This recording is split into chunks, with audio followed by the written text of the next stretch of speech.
Comrade Manoj Bhattacharya RSP সাধারণ সম্পাদক,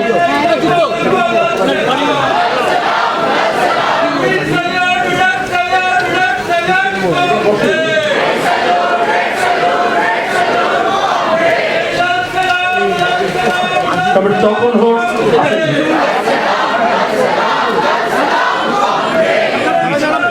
comrade ও বন্ধুগণ,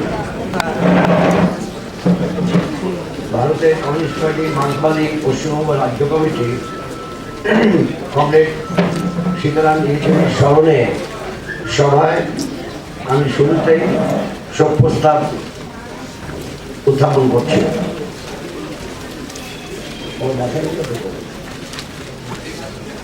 ভারতের কমিউনিস্ট পার্টি মার্ক্সবাদী সাধারণ সম্পাদক কমরেড সীতারাম ইয়েচুরি গত 12ই সেপ্টেম্বর জীবন অবসান হয়েছে।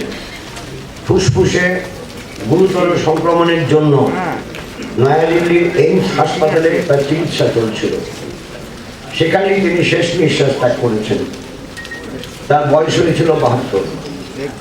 তার এই আকস্মিক মৃত্যু পার্টি এবং দেশের গণসংগ্রামের পক্ষে এক মর্মান্তিক আঘাত। প্রতিভাবান ছাত্র কমরেড সীতারাম ইয়েচুরি অর্থনীতিতে স্নাতকোত্তর উত্তীর্ণ হয়েছিলেন জওহরলাল নেহরু বিশ্ববিদ্যালয় থেকে। সেখানেই তিনি ছাত্র আন্দোলনে যুক্ত হন। জেএনইউ ছাত্র সংসদে 3 বার সভাপতি নির্বাচিত হয়েছিলেন।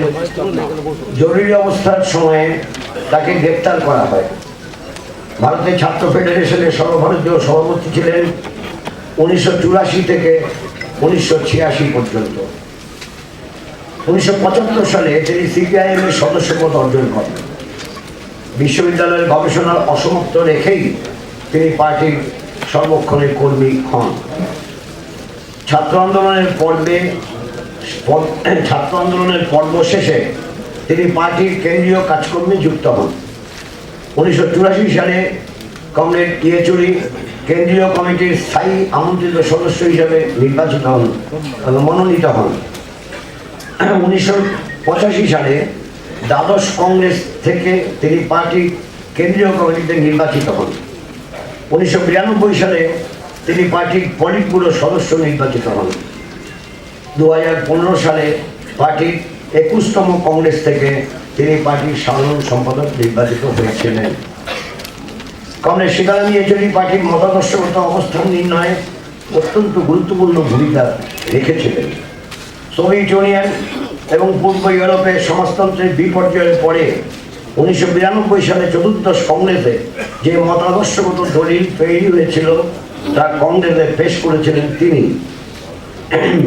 বিশ্ব ভারসাম্যের পরিবর্তন, নয়া উদারনীতি, পুঁজিবাদের নতুন নতুন আক্রমণের পরিপ্রেক্ষিতে এবং পরবর্তীকালে সাম্প্রদায়িক শক্তির তৎপরতার মুখে দাঁড়িয়ে সিপিআইএম যে মতাদর্শগত অবস্থান গ্রহণ করেছে তা স্থির করতে তার অত্যন্ত গুরুত্বপূর্ণ অবদান ছিল। পার্টির 20তম কংগ্রেসের মতাদর্শগত দলিল পেশ করেছিলেন তিনি। মার্ক্সবাদ লেনিনবাদের দৃষ্টিভঙ্গিতে সমসাময়িক ঘটনাবলীর বিশ্লেষণে তার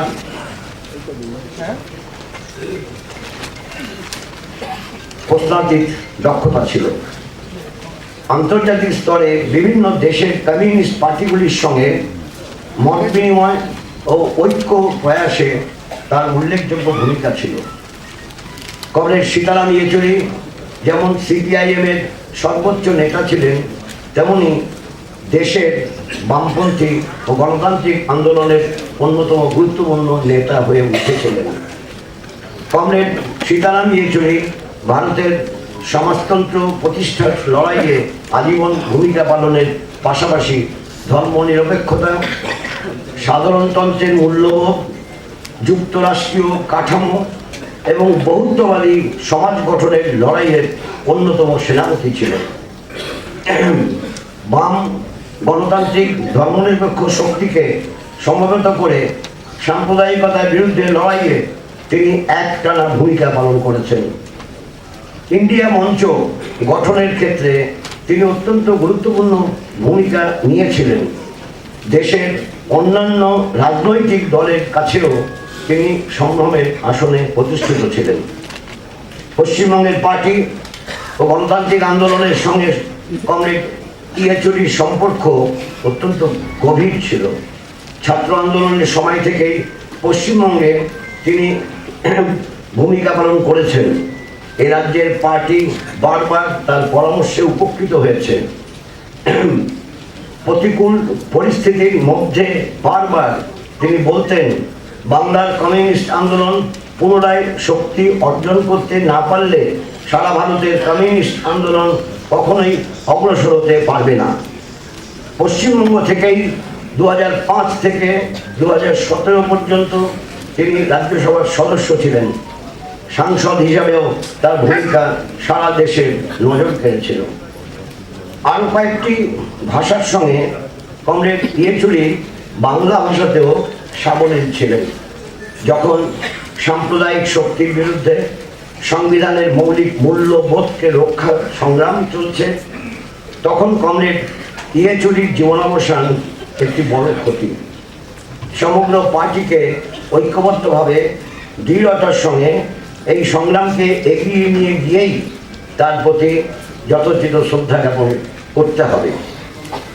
সিপিআইএম পশ্চিমবঙ্গ রাজ্য কমিটির আহত এই সভা কমরেড সীতারাম ইয়েচুরির স্মৃতির প্রতি গভীরভাবে শ্রদ্ধা অর্পণ করছে, আন্তরিক সমবেদনা জ্ঞাপন করছে তার পরিবার পরিজনদের প্রতি। কমরেড সীতারাম ইয়েচুরি লাল সেলাম, কমরেড সীতারাম ইয়েচুরি অমর রহে। আমি আপনাদের কাছে অনুরোধ করব, আপনারা এক মিনিট দাঁড়িয়ে করতে পারেন।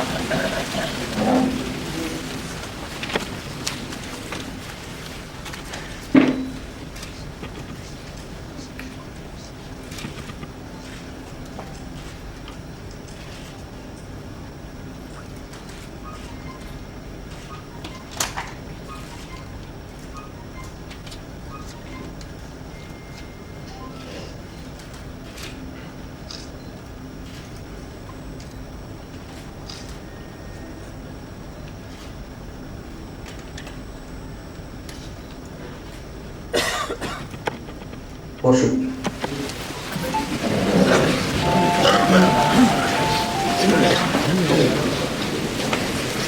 কমরেড ও বন্ধুগণ, আপনারা শোক প্রস্তাবে বিষয়গুলো শুনেছেন, কেউ কেউ দেখেছেন। একটু আগে যে ছোট্ট ভিডিওটা দেখানো হলো তাতেও দেখেছেন।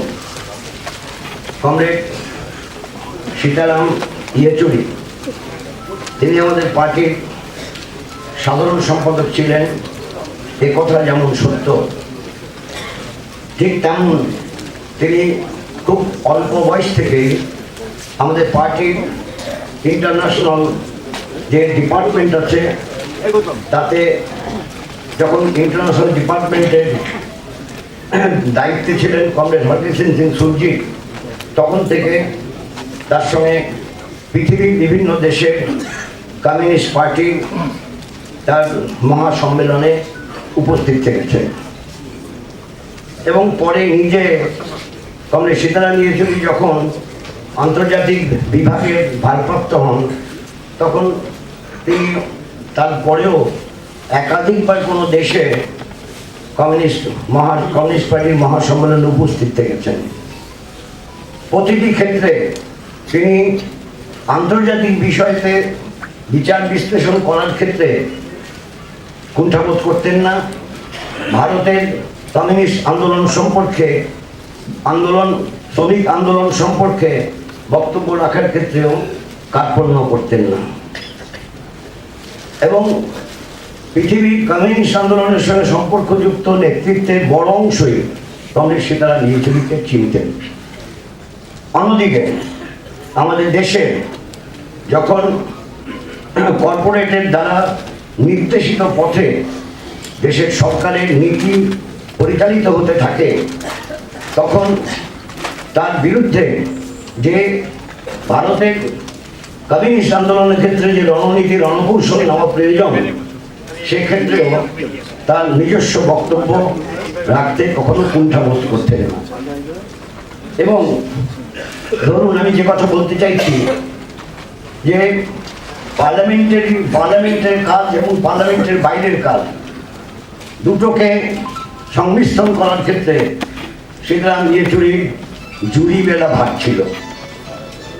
সংসদীয় রাজনীতি এবং সংসদের বাইরের রাজনীতিকে মেলানোর ক্ষেত্রেও সীতারাম দক্ষতা অর্জন করেছিলেন। তাই যখন দেশের অভ্যন্তরে এই উগ্র যে ফ্যাসিবাদী শক্তি, ধর্মীয় ফ্যাসিবাদী শক্তি মাথাচাড়া দিয়ে উঠছে, তখন তাদের বিরুদ্ধে ঐক্যবদ্ধভাবে সমস্ত শক্তির ঐক্যবদ্ধ প্রয়াসের মধ্য দিয়ে লড়াই সংগ্রামের ক্ষেত্রেও তার কোনোদিন কোনো ক্ষেত্রে অসুবিধা হয়নি রাজনৈতিক বিশ্লেষণ এবং ব্যাখ্যা উত্থাপন করতে। এবং আজকে যে পরিবেশ পরিস্থিতি আমাদের দেশে কাশ্মীর থেকে কন্যাকুমারী, কচ্ছ থেকে কোহিমা পর্যন্ত বিস্তারিত, সেক্ষেত্রে যে ইন্ডিয়া প্ল্যাটফর্ম তৈরি করার ক্ষেত্রে তার ভূমিকা প্রস্তাবে উল্লেখ করা আছে। उनका दूसरा बड़ा योगदान कम्युनिस्ट और वामपंथी आंदोलन के लिए वो है हमारे देश के सामने जो सबसे बड़ी चुनौती अभी है, हिंदुत्व के जो विचारधारा है और उनका जो फांसीवादी जो विचारधारा है उसका सही आकलन करना, मूल्यांकन करना, उसमें कॉमरेड सीताराम का बड़ा योगदान रहा है। अभी जो हमने वीडियो देखा उसमें भी जिक्र है 1993 में कॉमरेड सीताराम ने एक छोटी सी किताब लिखा था। वो था गोलवालकर के एक किताब था We and Our Nationhood Defined, जो 1939 में उन्होंने उसको पब्लिश किया था। बाद में उसको फिर आरएसएस ने उसको सर्कुलेट करना बंद कर दिया था। आरएसएस के दफ्तरों में और उनके बुक शॉप्स में हमें किताब नहीं मिलती थी उस समय, क्योंकि उसमें जो बातें कही गई है वो आज आरएसएस भी हिचकिचाहट है उसको बताने के लिए, क्योंकि उसमें साफ साफ उन्होंने लिखा है कि हिटलर ने जर्मनी में जिस तरह यहूदियों के मसले को हल किया, how they solve the problem of the juice, उसे हमें हमारे देश में भी सबक सीखे, हमें भी यही करना चाहिए। इसका मतलब वही गैर हिंदू जो कौम है, मुस्लिम है, ईसाई है, उसके प्रति किस तरह का व्यवहार करना चाहिए, वो हिटलर के जर्मनी से वो सबक सीख रहे थे और मिसाल बता रहे थे। तो उस गोलवालकर की किताब के जो उन्होंने आलोचनात्मक एक ऐसे था, लंबे ऐसे था, उसको जब उन्होंने छापा तो उससे ही बहुत से लोगों को पता लगा कि आरएसएस का ये हिंदुत्व का जो सोच है, विचार है, उसकी असली चेहरा क्या है। और उसी जो उन्होंने मार्क्सवादी दृष्टिकोण से पूरे इस आरएसएस के हिंदुत्व के विचारधारा का विश्लेषण किया, वही उनके पूरे बाद में उनकी राजनीतिक गतिविधियों में, जीवन में उसको खतरा में जो खतरा उन्होंने देखा, उसके खिलाफ किस तरह हमारे देश में तमाम जनवादी और सेक्युलर ताकतों को लामबंद करके उसके खिलाफ संघर्ष करना चाहिए, लड़ना चाहिए, वो ये वैचारिक उनकी जो समझ रही हिंदुत्व के बारे में, वो आखिरी दिन तक वही उन्होंने केंद्र बिंदु बनाया कि हमारे देश के सामने अभी जो दक्षिणपंथी सांप्रदायिक फासीवादी जो ताकतों का खतरा है उसके खिलाफ लड़ने के लिए, संघर्ष करने के लिए क्या रणनीति और कार्यनीति अपनाना चाहिए, वो उसके बारे में उनकी जो समझ थी वो उस समय उस तरह के इतने साफ तरीके की समझ किसी और में नहीं था। और तीसरी बात यह है, पहली बात मैंने पार्टी के मार्क्सवादी लेनिनवादी विचारधारा में उन्होंने जो योगदान किया था उसके बारे में बताया, और अभी दूसरा ये है हिंदुत्व के बारे में उनकी जो समझ बनी, और तीसरा है कि पूरे अपने जीवन में, क्योंकि उनका एक मार्क्सवादी सोच और आधार था, वो हमारे देश में और दुनिया के पैमाने पर हमारी जो लड़ाई है, संघर्ष है, वो साम्राज्यवाद के खिलाफ है, उसको कभी नहीं भूला उन्होंने। और कॉमरेड अभी विमान बासु ने जो जिक्र किया, वो लंबे समय के लिए हमारे पार्टी के अंतर्राष्ट्रीय विभाग के हेड थे, और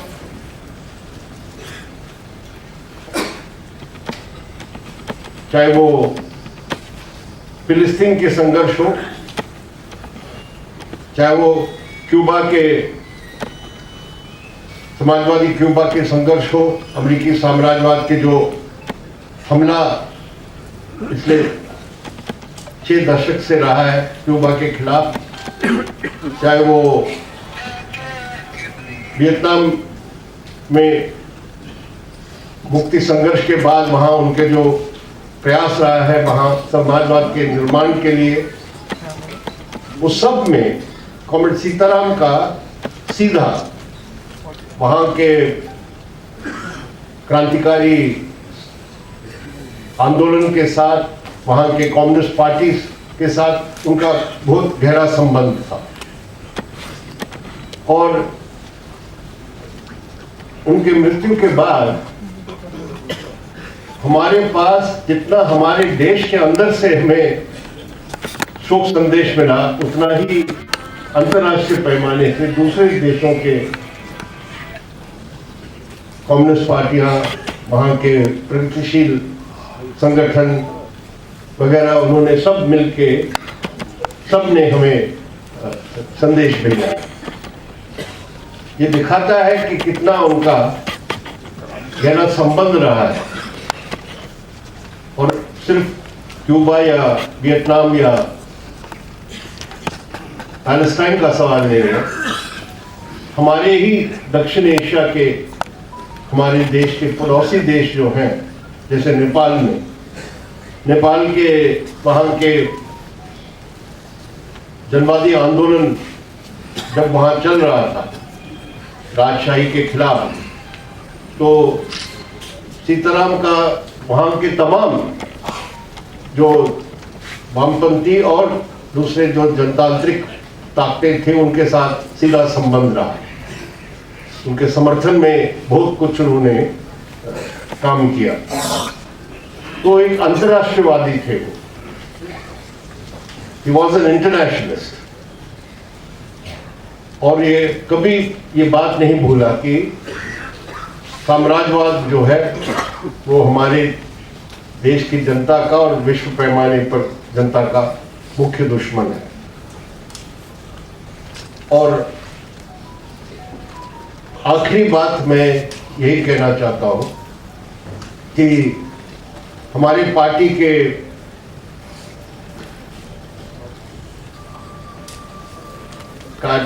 रणनीति प्रोग्राम जो है, और उस प्रोग्राम को के अद्यतन के लिए, अपडेटिंग के लिए जब हमने काम शुरू किया, हमारी पार्टी कार्यक्रम पहले 1964 में हमने बनाया था, फिर 2000 में उसका हमने अपडेटिंग किया उस प्रोग्राम को, तो कॉमरेड सीताराम उस प्रोग्राम कमीशन के सदस्य थे जो अपडेटिंग के लिए कमीशन हमने बिठाया था। और मुझे पता है कि किस तरह उन्होंने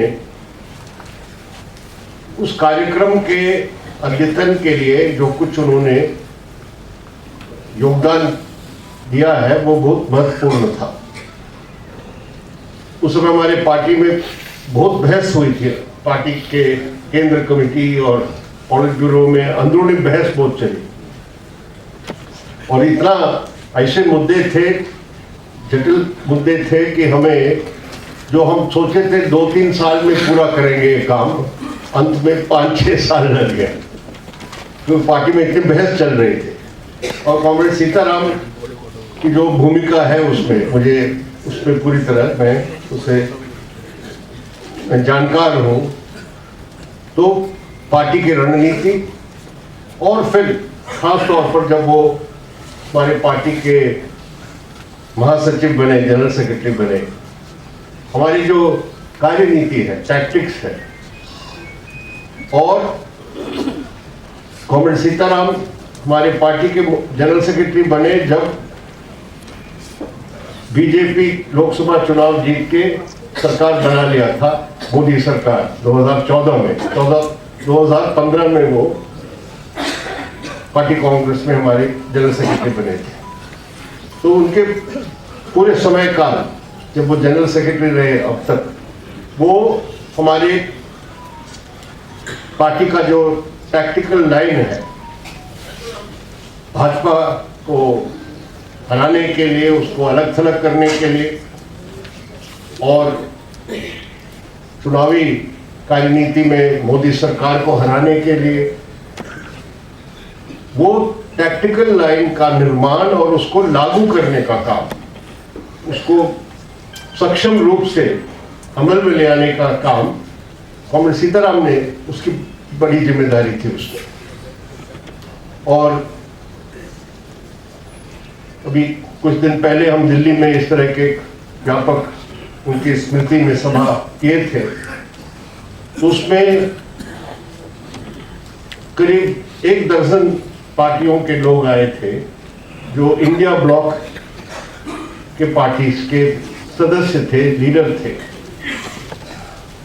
और उनके भाषण से ये पता लगता है कितना महत्वपूर्ण अहम भूमिका कॉमरेड सीताराम ने अदा की इन सबको एक व्यापक मंच में ले आने के लिए। और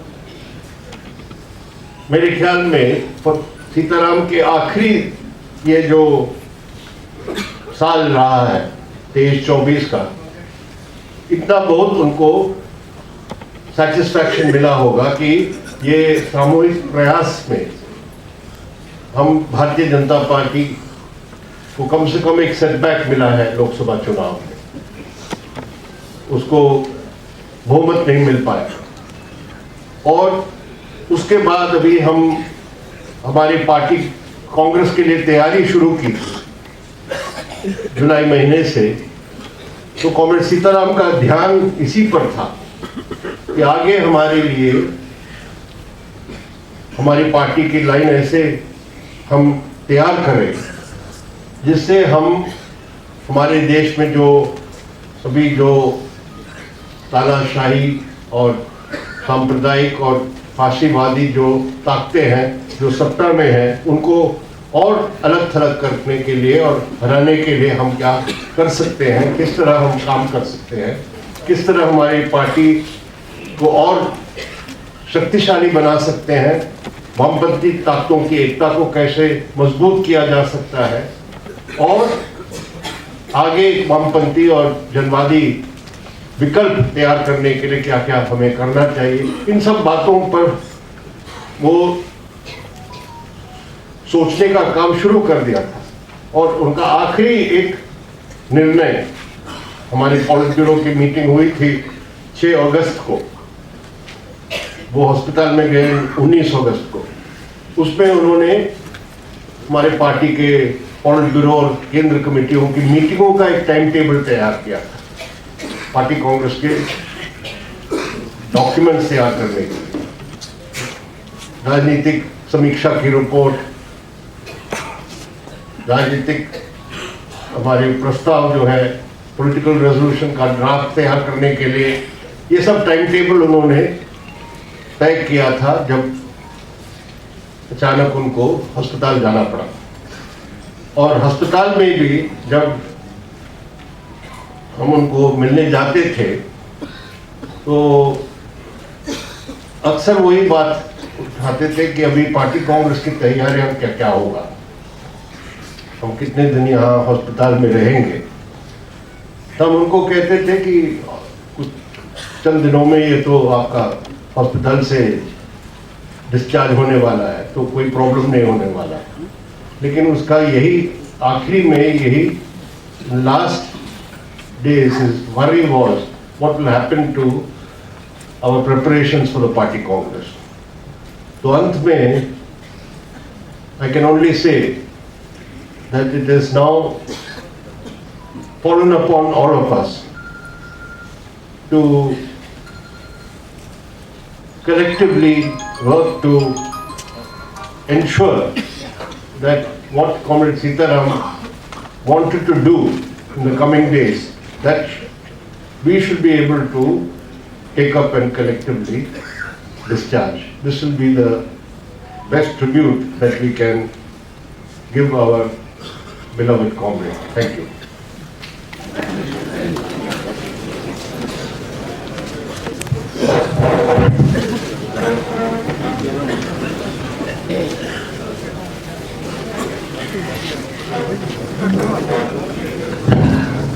সরি সভাপতি, উপস্থিত নেতৃবৃন্দ, মঞ্চে যারা আছেন, সামনে আমার জাতীয় বন্ধুগণ, আমি এখানে সীতারামের স্মরণ সভায় বলতে খুব একটা প্রস্তুত নেই মানসিকভাবে, যাই হোক, কিন্তু সংক্ষেপে আমাকে দু তিনটা কথা বলতে হবে। জেলায় বিভিন্ন জায়গায় কয়েক জায়গায় আমাদের গেছি আমরা, যে কেন্দ্রীয়ভাবে যে সভা হয়েছে সীতারাম বুদ্ধদেবকে স্মরণ করে। এক নম্বর কথা হচ্ছে যে সীতারাম প্রকৃত অর্থে আন্তর্জাতিকতাবাদী ছিল, ইন্টারন্যাশনালিস্ট।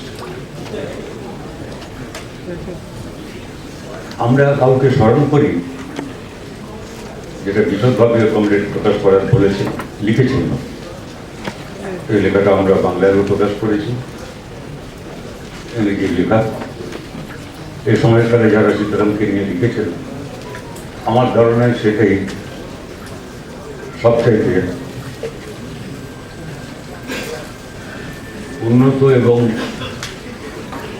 এবং তার সঙ্গে একটা আন্তরিকতার সংযোগ আছে, দীর্ঘদিনের একসঙ্গে কাজ করার অভিজ্ঞতাও আছে। সেই সব কিছু নিয়ে লেখাটা সমৃদ্ধ হয়েছে। কাজে আমি সেইসব বিষয়ে কোনো পুনরাবৃত্তি করতে চাই না, কিন্তু আমরা স্মরণ করছি এই জন্যই, যখন কাউকে স্মরণ করি আমি কি শিখলাম, তিনি যে রাস্তা দেখালেন, আমরা কি সেই রাস্তায় চলতে পারছি, তার যে অবদান, সেই অবদানগুলোকে কি আমরা সুরক্ষিত করতে পারবো, আমরা কি সেই রাস্তায় ব্যাপক মানুষকে সমবেত করতে পারবো, আমরা কি তার অসমাপ্ত কাজগুলো যেটা ছেড়ে গেছেন সেটাকে সম্পন্ন করার জন্য সত্যি সত্যি আন্তরিকভাবে শপথ দিতে পারব। ঠিক যেদিন উনি হাসপাতালে ভর্তি হলেন,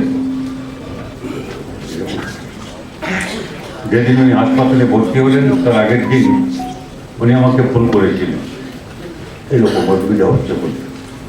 ডাক্তারের কিছু ব্যাপার থাকলে উনি বলতেন। আমি ওকে বলেছিলাম যে আপনি কালকেই এমসে যান। এমসি নাম করে বললাম, আপনার তো জানাশোনা আছে, কাজে আপনি কালকেই ভর্তি হবেন। যদি ওরা বলে, যদি আপনাকে বলে ভর্তি হতে, আপনি চলে আসবেন, আপনি ভর্তি হবেন। আর মনে রাখবেন যে আপনার জীবনের দাম পাম হিসাব হয় না, কিন্তু এটা একটা মূল্যবান জীবন। এটা খুব একটা কঠিন পরিস্থিতির মধ্যে আপনাকে খুব দরকার আছে, এটা বলবেন, দায়িত্ব আপনার এইটা করার। তেমন অবশ্য গেছিলেন, ভর্তি হয়েছিলেন। ভর্তি হওয়ার পরেও হাসপাতাল থেকে ওর সঙ্গে আমার কথা হয়েছে, একটু ভালো হয়েছিলেন, কিন্তু তারপরে আবার খারাপ হতে আরম্ভ করলো। সেসব বিষয়ে আমি যাচ্ছি না, কিন্তু আমি খালি বলছি এটাই যে এত ঝুঁকি নিয়ে বারবার বলা সত্ত্বেও উনি নিজে এটা পছন্দ করি না। আমরা বলি কমরেডদের সাবধানে কাজ করবেন না, আমরা তো বেঁচে থাকতে হবে লড়বার জন্য, বেঁচে থাকার জন্য তো আমরা বেঁচে থাকি না। নিশ্চয়ই যে কোনো পরিস্থিতি মোকাবিলার জন্য আমাদের প্রস্তুত থাকতে হবে, কিন্তু এইটা আয়ত্ত করা, আত্মস্থ করা, এটা কঠিন, এটা অত সহজ না। সেই দিক দিয়ে আর অনেক অসাধারণ বলছি আমি আমার মতো সাধারণ কমরেডদের কথা যারা তাদের তুলনায় আমি বলছি, শুনেছেন আপনারা, অনেক ব্যাপারে তার অবদান অসাধারণ ছিল। এই জাতিকতাটা সেরকম একটা আন্তরিকতার বিষয়। অনেকে বলেন যে কমিউনিস্ট কিনা, বামপন্থী কিনা, আন্তর্জাতিকতাবাদী কিনা, নৌকাঁচালের নাকি এখানে বোঝা যায়। কারণ ওখান থেকে যেরকম তেল না মাখলে যেরকম দাগ ওঠে, তেমনি জাতিবিদ্বেষ, ধর্মবিদ্বেষ, বর্ণবিদ্বেষ, একটা রিজার্ভেশন, এটার বিরুদ্ধে লড়াই খুব কঠিন লড়াই। দুই, লড়াইতে সব ঠিক হয় না, কখনো সব ঠিক ছিল না। সহজ পথ কিছু নেই, সোজা রাস্তা কিছু নেই, রাস্তা আঁকা বাঁকা, ঢেউয়ের মতো। আমরা এমন একটা পরিস্থিতির মধ্য দিয়ে যাচ্ছি যখন চ্যালেঞ্জ, স্বাধীনতার পরে এত বড় চ্যালেঞ্জ আমাদের দেশের সামনে কখনো আসেনি। আমরা ভুল করাটা কিছু বিরাট অপরাধ না, ভুল না করে কেউ কিছু শেখে না, ভুল করেই মানুষ শেখে। এবার আচার না খেলে বাচ্চা হাঁটতে শেখে না, দুটো জল না খেলে কেউ সাঁতার শেখে না, তিনবার সাইকেল থেকে না ছাড়ালে সাইকেল চালাতে শেখে না। অপরাধ হচ্ছে যে ভুল জানার পরে তাকে সংশোধন না করা। যারা ভুল করেছে জেনেও যাতে সংশোধন করে না, সংশোধনের রাস্তা কি? সংশোধনের রাস্তা হচ্ছে সমালোচনা, আত্মসমালোচনা। সেই কাজটা করতে পারে। আলোচনা মানে হচ্ছে সমালোচনা, আত্মসমালোচনার দান্দিক ঐক্য এবং সংগ্রাম। সুতরাং চূড়ান্ত সত্য কি? মহাবিশ্ব তার জানি আমরা অসীম, আমাদের বোধ বুদ্ধি সেখানে সীমিত, কাজে ভুল করাটা বড় কথা নাই। কিন্তু নিরন্তর যদি সমালোচনা, আত্মসমীক্ষা আমরা না করি, তাহলে আমরা ঠিক পথে থাকতে পারবো না। আমাদের কোথায় ভুল, সে কেউ কেউ মনে করেন যে আমি যা বলছি সেটাই ঠিক, তা ঠিক না। এবং যখন শেষ কথা আমার যেটা তার বড় অবদান ছিল, সেটা হচ্ছে এইটাই যে শুনেছেন আপনারা 1992 সালে সোভিয়েত ইউনিয়ন তখন ভেঙে গেছে। পূর্ব ইউরোপে পর্যন্ত 2 বছর সময়ে বিশ্ব কমিউনিস্ট আন্দোলনে এক জায়গায় বোঝাপড়া, বামপন্থীদের বোঝাপড়া সব কেন কী ব্যাপার এক জায়গায় ছিল তা বলতে পারছি না, রাস্তা করতে সবাই একটা। সেই সময় তাকে দায়িত্ব দিয়েছিলেন কংগ্রেস বাসকন্যা, যেরকম আমি পড়েছি আর শুনেছি, আমি ওই পার্টি কংগ্রেসে ছিলাম। তো সেই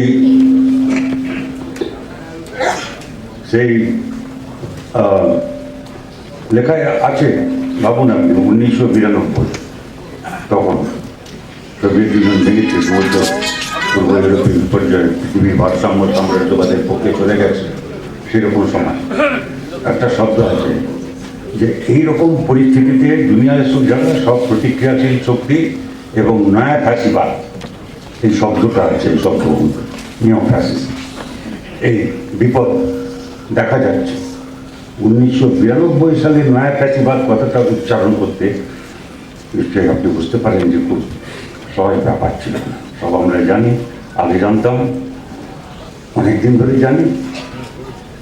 এবং যখন এরকম পরিস্থিতির উদ্ভব হয়, সেই পরিস্থিতি কিভাবে মোকাবিলা করতে হবে